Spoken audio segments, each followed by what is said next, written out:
Congo. Yahweh, Yahweh, batela Nikongo. Yahweh, Yahweh, bénissa Nikongo. Yahweh, Yahweh, batela Nikongo.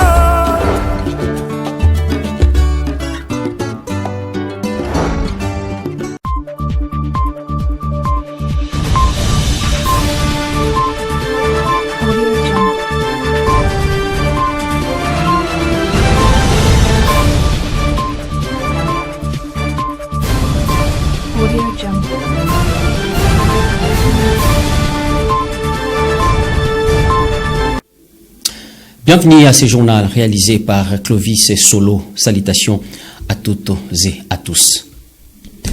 Lancé le 2 septembre 2024 par la ministre du Genre, la 7e édition du Forum de ministres et chefs de division congolais du genre s'est clôturée le mercredi 4 septembre à l'hôtel Lady à Matadi. Plusieurs recommandations ont été formulées par le participant. Fallon Kenge était sur place.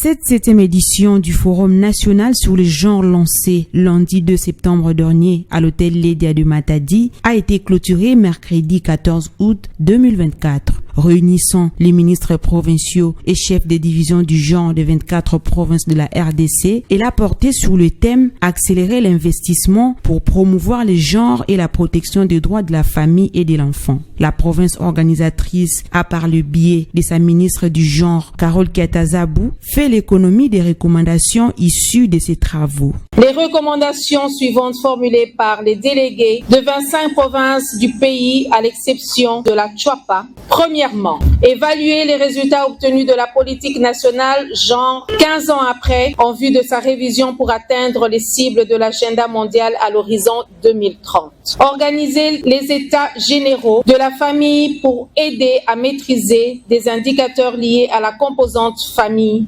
Élaborer une politique nationale famille en vue d'améliorer les conditions de vie des familles congolaises en leur offrant un soutien économique, social et psychologique. Léonie Kandolo, ministre national du genre qui a dirigé ces assises, a rendu un vibrant hommage aux participants pour le travail abattu. Mention spéciale au comité technique national et provincial de cette 7e édition du forum qui a su surmonter les défis, planification de coordination, d'organisation et d'accueil et du séjour des différentes délégations des provinces. Madame la ministre provinciale, tous mes remerciements. Je dois ma reconnaissance à tous les participants pour la liberté et la pertinence avec laquelle ils se sont exprimés pour présenter les difficultés auxquelles ils sont confrontés et les recommandations formulées aussi bien dans des présentations individuelles, dans les travaux en panel. Cette terre qui nous a offert son hospitalité durant 3 jours a été pour moi et pour tous les participants un cadre idéal.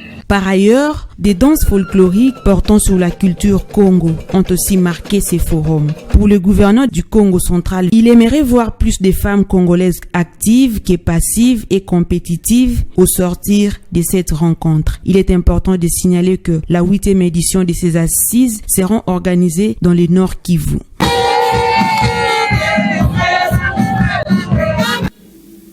Parlons donc autre chose à présent. Les poubelles publiques improvisées sont de plus en plus visibles dans la ville de Matadi. Les cas de celui qui s'est créé aux alentours de la concession de la communauté évangélique du Congo, CEC, au rond-point Musée Laurent Désiré Kabila, ex-24 novembre. Reportage.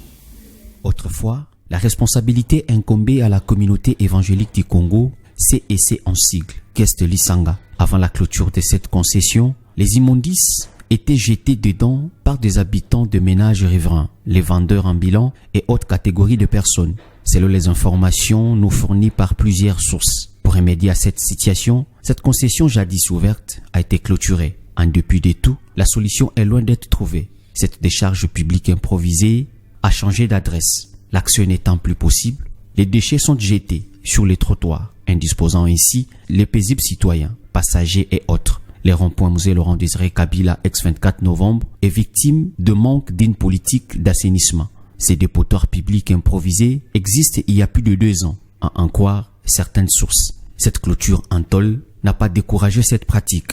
La même réalité est observée au rond-point Engen en face du lycée Vuvukieto. Les gens qui vendent le long de la chaussée ont choisi ces lieux pour vider leurs boîtes à ordures. Contacté à ce sujet, le bourgmestre de la commune de Matadi, Kiameso Vubu Patrick, a promis des mesures contraignantes après l'évacuation de ces déchets par la mairie de Matadi. Quittons la province du Congo central pour la ville-province de Kinshasa. Dossier tentative d'évasion de prisonniers à la prison centrale de Makala et ses retombées. On en parle dans ce journal.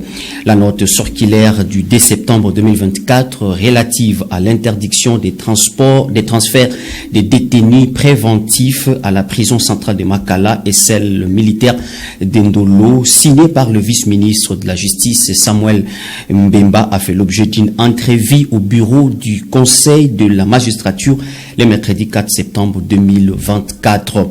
L'issue de ces assises dans ces communiqués lus par le premier vice-président de cet organe, le procureur général près la Cour constitutionnelle Mukolo Nkokesha.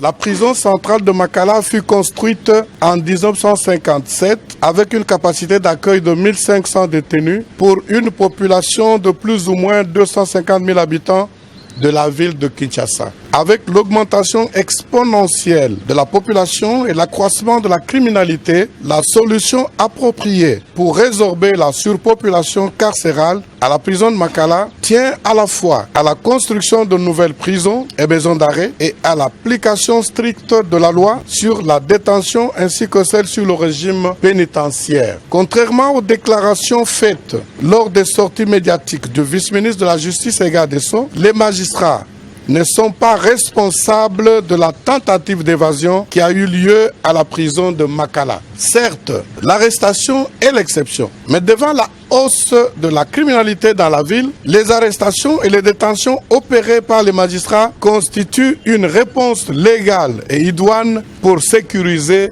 la population. En effet, le suspect et toute personne soupçonnée d'avoir commis une infraction ou violer la loi pénale. Demander au magistrat de ne pas l'arrêter ni le transférer à la prison ou à la maison d'arrêt constitue une violation flagrante de la loi et surtout une autre manière d'installer au sein de la société congolaise les règles de vengeance privée et la loi du plus fort. Les déclarations du vice-ministre de la Justice et garde des Sceaux sont de nature à exposer les magistrats à la vindicte populaire alors qu'il existe au sein des institutions publiques un cadre de concertation entre le Conseil supérieur de la magistrature et le ministère de la Justice, lieu indiqué pour traiter des questions transversales relatives à l'administration de la justice. Le bureau du Conseil supérieur de la magistrature invite les magistrats à poursuivre l'accomplissement des tâches de la profession dans le strict respect de la Constitution et des lois de la République pour l'émergence de l'état de droit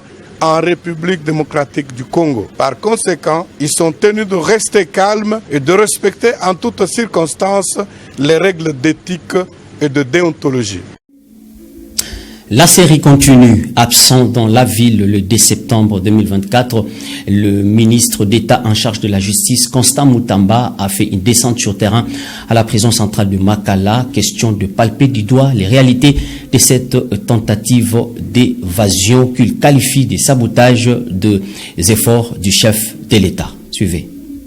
À son arrivée, il a franchi la porte centrale de cette maison carcérale, accompagné d'une forte délégation. Avant de visiter les compartiments incendiés, des explications lui ont été fournies par l'une parmi les autorités militaires commis à la prison centrale de Makala. Les couloirs, l'infirmerie, les dépôts d'aliments et autres pavillons ont été visités. Celui des femmes victimes de violences sexuelles n'était pas en reste. Avec des larmes aux yeux, ces femmes ont manifesté leur ras-le-bol. À l'esplanade de la prison, Constant Mutamba a échangé avec quelques détenus. À l'issue du constat, il s'est exprimé en ces mots. J'ai alerté, tous se sont constitués contre moi. Voilà les résultats. Ça, c'est un sabotage des actions du chef de l'État. Et ça ne se passera pas comme ça. Chaque semaine, les magistrats envoient des détenus ici, à Makala, sans tenir compte de la capacité de cantonnement de ceux. Et ça, c'est injuste. Vous venez ici, vous faites sortir des gens clandestinement. Ça, c'est un acte de sabotage, c'est pas l'évasion. De toutes les fois où moi j'ai désengorgé, ils ont envoyé les doubles. C'est depuis que j'ai commencé. Combien de détenus ont été envoyés ici après le désengorgement? C'est là qu'on saura l'acte de sabotage d'où il est parti. Et on va sérieusement sanctionner. Pour rappel, 129 décès et plus d'une cinquantaine de blessés. C'est le bilan issu de cette tentative d'évasion survenue à la prison centrale de Makala la nuit du lundi 10 septembre dernier. Parlons donc sport à présent. Les plus grands temples de football en République démocratique du Congo, le stade des Martyrs de Kinshasa, abrite ce vendredi 6 septembre à 17h la rencontre RDC et Guinée-Conakry, comptant pour la première journée des éliminatoires de la CAN Maroc 2025. Rivencial pour plus de détails. 96, that's a goal! Superbly done! 7 mois et 4 jours après leur rencontre à la dernière Coupe d'Afrique des Nations en Côte d'Ivoire au stade Ebimpe d'Abidjan, la sélection nationale senior football messieurs de la République démocratique du Congo et celle correspondante de la Guinée-Conakry se donnent rendez-vous au stade des Martyrs de Kinshasa ce vendredi 6 septembre à 17h de l'ouest du pays, comptant pour la première journée du groupe H des éliminatoires de la prochaine CAN prévue au Maroc en 2025. Vainqueur 3-1 à l'arrivée ce jour-là, face au Sili national, les Léopards veulent rééditer ses résultats. L'état de forme au sein du groupe des 25 sélectionnés par Sébastien Desabre pour y parvenir, ainsi que l'appel au public, ont composé les propos de Lionel Mpassi, gardien titulaire des Fauves. On a à cœur de bien commencer cette campagne de qualification. On va bien écouter les consignes du coach et on va se tenir prêt pour pouvoir jouer ce match contre la Guinée qu'on a rencontré à la CAN. On sait que ça va pas être simple, mais on sait aussi qu'on est à la maison et on a à cœur de rendre fiers tous les Congolais. On vous attend vendredi et mettez le feu. En cas de succès, au terme du face-à-face contre la Guinée, dans le choc du groupe H, la RDC prendra les commandes avec 3 points après que l'autre opposition de la poule ait été soldée sur la note vierge de 0-0 entre la Tanzanie qui recevait l'Éthiopie mercredi 4 septembre dernier. Passé la première journée, la deuxième interviendra rapidement. Lundi 9 septembre, les Congolais iront au contact des Éthiopiens. Décrocher une victoire d'entrée ce vendredi va permettre aux hommes du technicien français de voyager avec un bon mental. Donnez de la voix, encouragez, supportez nos Léopards et faites en sorte qu'au nom de notre drapeau national, durant tout le match, qu'ils ne se sentent pas seuls. Le tout dans la discipline et le fair play. Vive la RDC, vive nos Léopards, Bendele Kouyaté. Dans l'actualité internationale, la ville ukrainienne de Lviv, située à seulement 70 km de l'Apollon, a subi une attaque aérienne meurtrière. 7 personnes, dont 3 enfants, ont été tuées. Un reportage de nos confrères de TV5 Monde. Tout un quartier réveillé en pleine nuit par les sirènes. L'entrée en action des systèmes de défense anti-aérienne. Puis les explosions. Au petit matin, des secours toujours à l'œuvre, des habitants totalement désemparés. J'ai vu un feu d'artifice, une onde de choc, beaucoup de poussière. Je toussais. Le chat m'a griffé et s'est enfui. Je suis tombée. J'étais en état de choc. Un morceau de verre a volé entre mes yeux, à 10 cm de moi. Vous pouvez voir la blessure près de mon nez? Dieu merci, il n'a pas touché mon œil. Ensuite, je suis allée au sous-sol. J'ai cherché le chat, j'ai cherché la valise d'urgence, mais je ne l'ai pas trouvée. Plusieurs bâtiments résidentiels ont été frappés de plein fouet dans le quartier historique de la ville, ce qui explique le lourd bilan parmi les victimes, 4 membres d'une même famille, une mère et ses 3 enfants, le père étant le seul survivant. Selon l'armée de l'air ukrainienne, ce sont 13 missiles et 29 drones qui se sont abattus en quelques minutes. Lviv, avec ses plus de 700 000 habitants, est la plus grande ville de l'ouest de l'Ukraine. Elle est à plus de 1000 km de la ligne de front et surtout seulement à 70 km de la Pologne. Relativement épargnés depuis le début de la guerre, nombreux sont ceux qui sont venus s'y réfugier pour fuir la proximité des combats. J'étais dans l'immeuble lors de l'explosion. La frappe a touché notre appartement. Tout a été soufflé. J'étais dans le couloir. Je n'ai pas été gravement blessée. Mais l'appartement et la rue ont été gravement endommagés.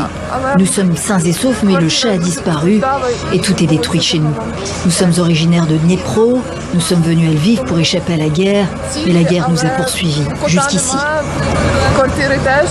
Le président Volodymyr Zelensky qualifie ces attaques russes de terroristes et appelle une nouvelle fois l'Occident à livrer plus de matériel militaire à l'Ukraine. C'est la fin de cette édition du journal, messieurs et dames. Merci pour vous de l'avoir suivi. Au revoir.